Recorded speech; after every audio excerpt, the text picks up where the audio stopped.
Okay, there are my disclosures. So we're going to talk today about cardiac pathology and its correlation between erections, sexual function, testosterone levels, and LUTS. So for 10 years of my life, I moved to Springfield, Illinois. You know, I went down there for a wedding about 10 years before I moved there, and I said, who would ever move to this place? I used other language, but ended up there for 10 years, so be careful what you say.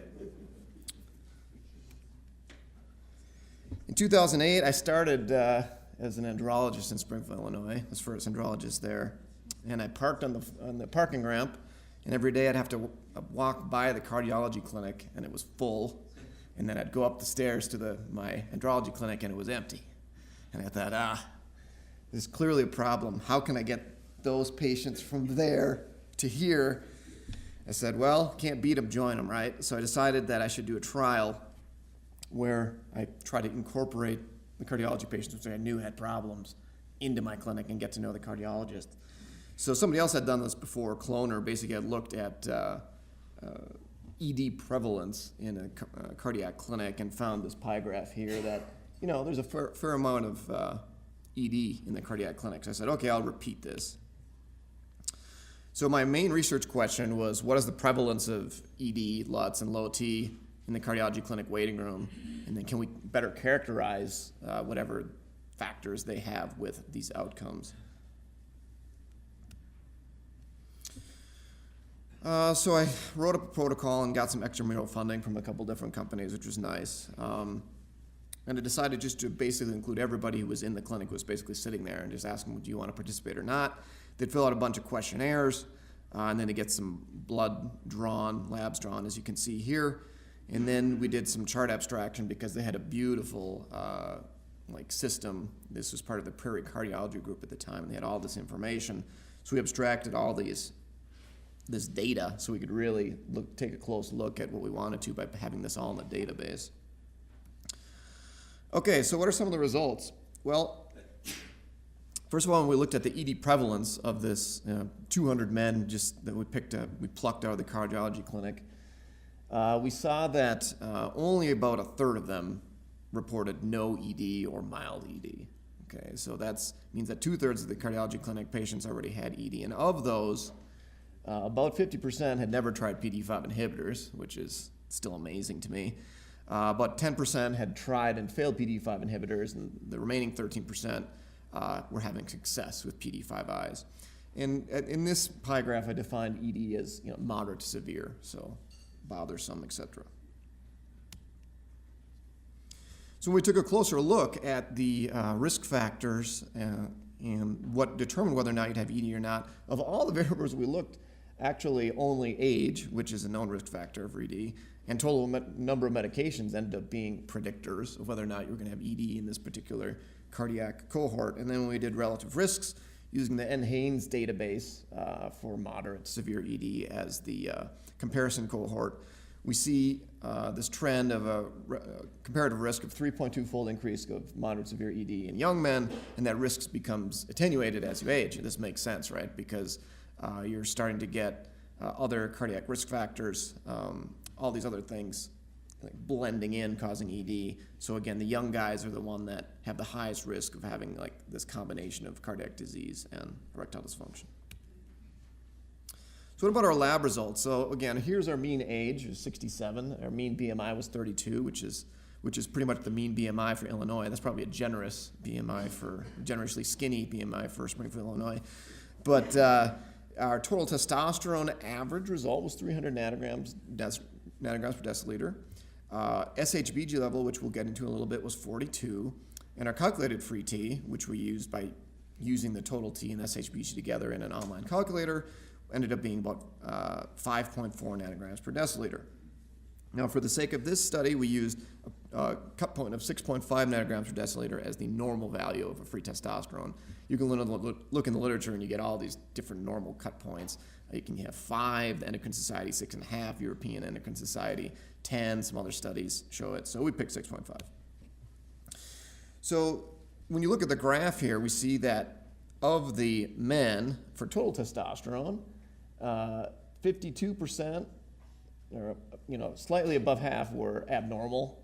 And then we looked at the calculated free testosterone, like 72% of the patients had low testosterone in the cardiology clinic. And so you see this discrepancy between total testosterone and free testosterone, about 25% or so. So somehow the total testosterone was under detecting this low testosterone value, which we'll get into a little bit. We also looked at the testosterone to estrogen ratio, which is sometimes used in fertility to try to predict some things. Get into more of that later. So let's talk a little bit about SHBG, sexual hormone binding globulin. This is a very interesting protein produced by the liver. It has been shown to independently be associated with diabetes, metabolic syndrome, endothelial dysfunction, bone mineral density, CV risk profile, and mortality. So if your SHBG is high, that's bad news, which is pretty interesting. So what we do then is SHBG binds testosterone and makes it not bioavailable in the blood and potentially makes that testosterone useless. And so if you can come up with a medication that binds SHBG, that'd be good, because then you'd be left with more testosterone to do stuff with, right? So inventors out there, invent that, that'd be good. When you get older, SHBG level goes up, okay? So that's bad. So as we get older, the T levels goes down, the SHBG level goes up, the free testosterone goes lower faster, because you get this combined effect, right? Because you have more binding as you get older. Interestingly, as you get more obese, the body tries to compensate by decreasing the SHBG production to protect you from having too low a testosterone. Why does this matter? Well, when you look at total testosterone alone in a vacuum, without SHBG, 2 trials now that I've personally done, one for infertility patients and the CUPID trial, showed that we missed approximately 20 to 25% of the men were under, they looked like they were normal based on the total testosterone, but then we added SHBG, they were actually low. And so it's a cheap and easy way, I think, to become more accurate in really checking the free testosterone. Most guidelines will say if your total testosterone, if you're unsure of what that means, go to the free testosterone, and that's the gold standard. That's to determine whether or not you're low. The other thing that this SHBG did was independently predicted in a different, for infertility, it predicted low sperm concentration as good as FSH does. So again, just weird random protein that is predictive of many things.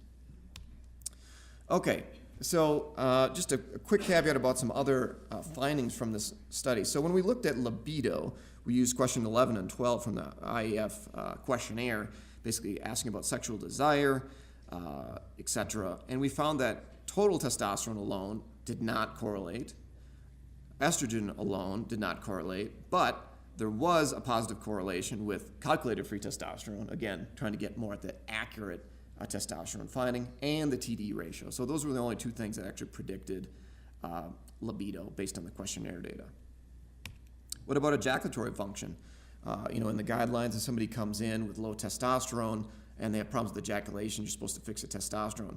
Well, here, testosterone didn't predict either total testosterone or calculated free testosterone ability to ejaculate, orgasm, or overall sexual satisfaction. This was only actually predicted in our study by erectile function score, history of cabbage, I have no idea why, and antidepressant use. That's good that that's in there, because we know that antidepressants cause ejaculatory dysfunction, so it validates the data. Okay. So, bottom line was, when we looked at the CUPID population, we saw a 7-fold higher prevalence of low testosterone. So these cardiology patients were 7-fold more likely to have low T as compared to the general population based on, again, the NHANES data. This was crazy. And then when we looked at what were the predictors in our model, this was the most shocking finding from my perspective, is that the low calculated free testosterone was predicted by age. We know this to be true. The older you get, your testosterone goes down. BMI, this is another thing we know to be true. The more obese you are, the testosterone goes down. And, surprise, surprise, storage symptoms. Weird, right? LUTS predicted low testosterone. Very strange. 4-point worsening in storage symptoms resulted in a 0.88 nanogram deciliter decrease in calculated free T, or 43 nanograms per total testosterone. So what's up with that? Well, it turns out that T is an anti-inflammatory hormone.